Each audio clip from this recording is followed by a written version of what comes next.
Touch-ups, ready. This is what I've figured out. There are three basic issues that you have to address when people come back in. Kind of three different types of healing. So the number one is your kind of dream healing, right? Where somebody comes in and your strokes stayed crisp. And maybe there's one or two strokes you realize you need to add one in between. But for the most part, every stroke has enough depth, and it's a very natural, nice, soft look. And to be honest, sometimes you add like 2-3 little hairs, you're good to go. Or worst case, it looks great. They just realize that they want a little more intensity, and that's the client that I add shading to. So by the way, I'm actually going to upload 2 free touch-up videos today showing you this type and one other, and then I'm working on editing a third. So in this case, sometimes I just barely adjust, but usually if they're coming back in, it's because they're still unhappy with them. So if at the end of the day they healed exactly how microblading should, but they just want more intensity, that's where I add shading. And I'll usually add it in an ombre way, so meaning like underneath, I'm really kind of making this edge more crisp, and sometimes building a little more here, but I'll still keep it natural in the front.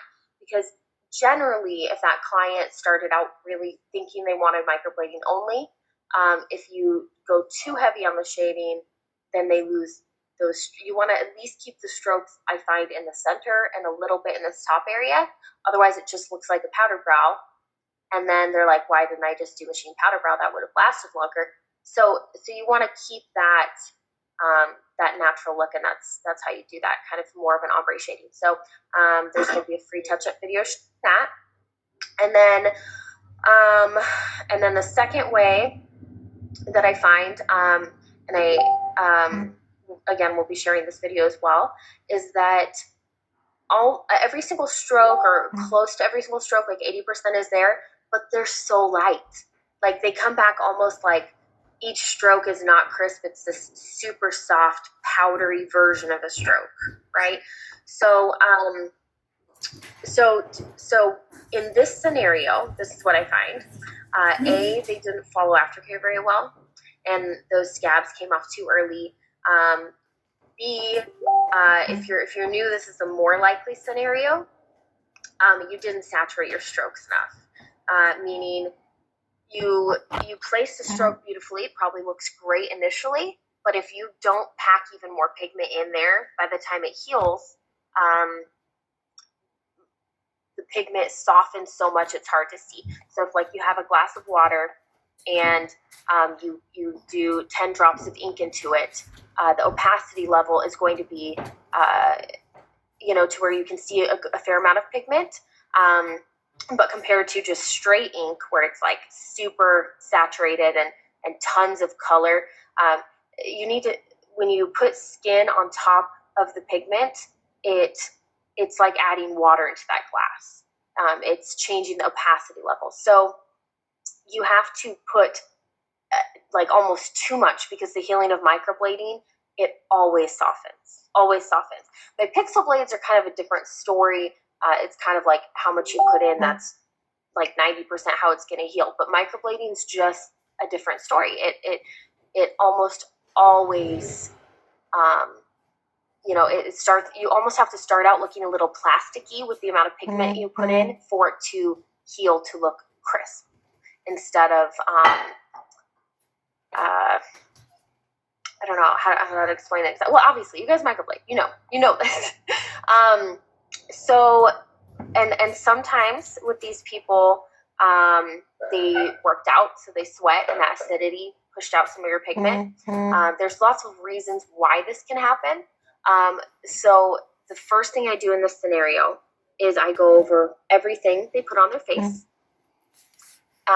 during the week and a half of healing. I'm like, hey, okay, I just want to know, like, makeup, wash, lotions, everything. Tell me everything that touched your head, like your hair and your face for the week and a half. And I just want to, and you want to go through every little thing and make sure that they didn't mess up something. And then I want to ask them, be honest with me, did you work out? Be honest with me, did you do some hot showers? And be like, and the main thing with this is you don't want to make them feel bad about it, but say, hey, and this is not at all to, chastise you for not obeying rules. It's not like that. I just want to make sure that we have a better result this time. And that's what you say. I want to make sure we have a better result this time. So I want to brainstorm what could have happened. So that's the first step, is try to figure out why they didn't keep this much pigment, because there's probably a reason.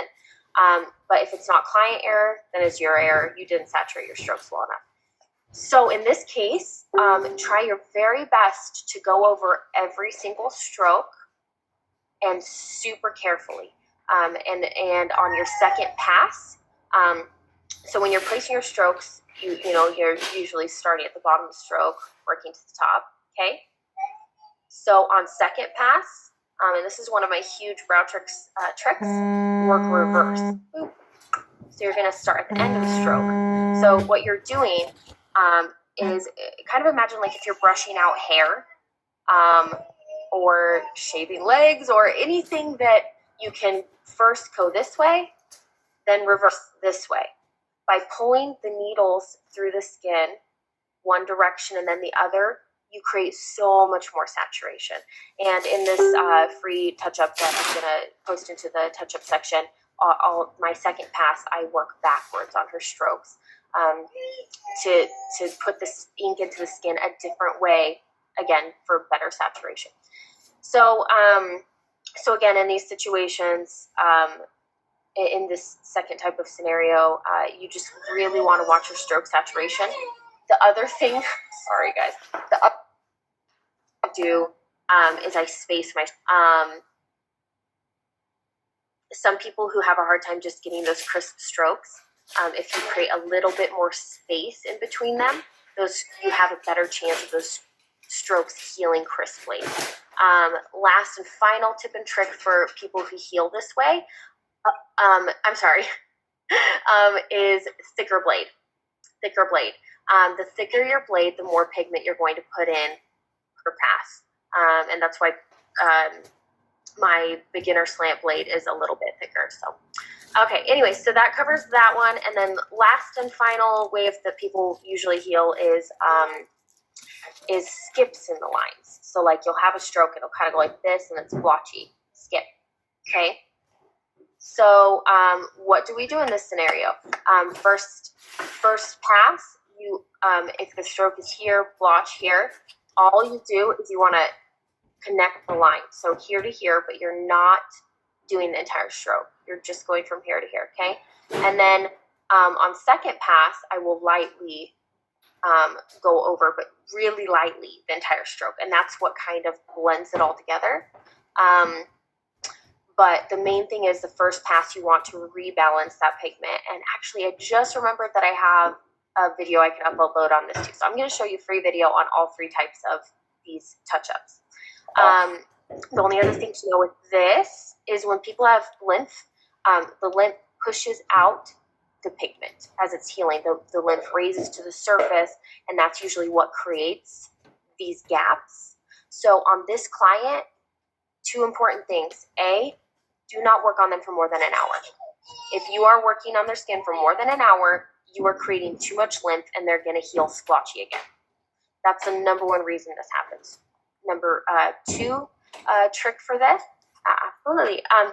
Take a tissue and fold it in 3/4, fold it across their eyebrow, and this is after you're all the way done, and you're going to press like this, like super press all the way, and then I'll usually go like this and even rub, and yes, it's tender, and yes, it's, it sucks because you just did their eyebrows, but you want to try to soak out all of that lymph fluid, and I'll usually do this over and over and over until I can lay it across and do this, and that shows on the tissue.